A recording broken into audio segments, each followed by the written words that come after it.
ఈ నెల 16, 17 తేదీలలో ఒడిశా రాజధాని భువనేశ్వర్లో జరగనున్న సిపిఐ జాతీయ కార్యవర్గ సమావేశాలలో 2024 ఎన్నికలు 5 రాష్ట్రాల ఎన్నికల ఫలితాలపై చర్చిస్తామని ఆ పార్టీ ఏపీ కార్యదర్శి రామకృష్ణ తెలిపారు.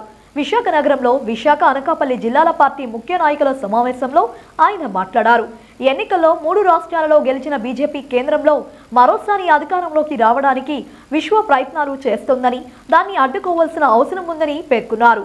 అలాగే 19న జరిగే ఇండియా కూటమి సమావేశంలో పార్టీ తరపున అనుసరించే విధానంపైన చర్చిస్తామని రామకృష్ణ తెలిపారు.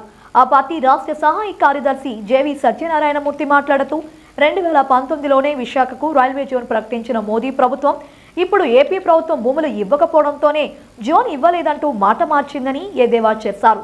సమావేశంలో విశాఖ జిల్లా కార్యదర్శి మరుపిల్లి పైడిరాజు, అనకాపల్లి జిల్లా కార్యదర్శి బాలేపల్లి వెంకటరమణ, కార్యవర్గ సభ్యులు ఆర్ శ్రీనివాసరావు తదితరులు పాల్గొన్నారు.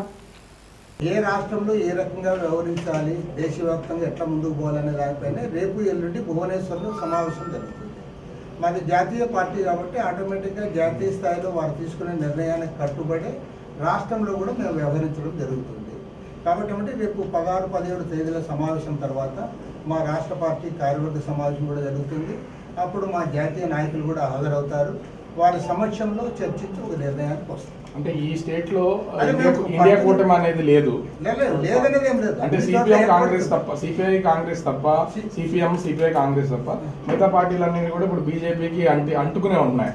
ఈ నేపథ్యంలో ఇన్ కేసు పవన్ కళ్యాణ్ లాంటి వ్యక్తి మళ్ళీ టీడీపీ వైపు ఉండి మీరు జగన్కి ఇప్పుడు వ్యతిరేకంగానే ఉంది.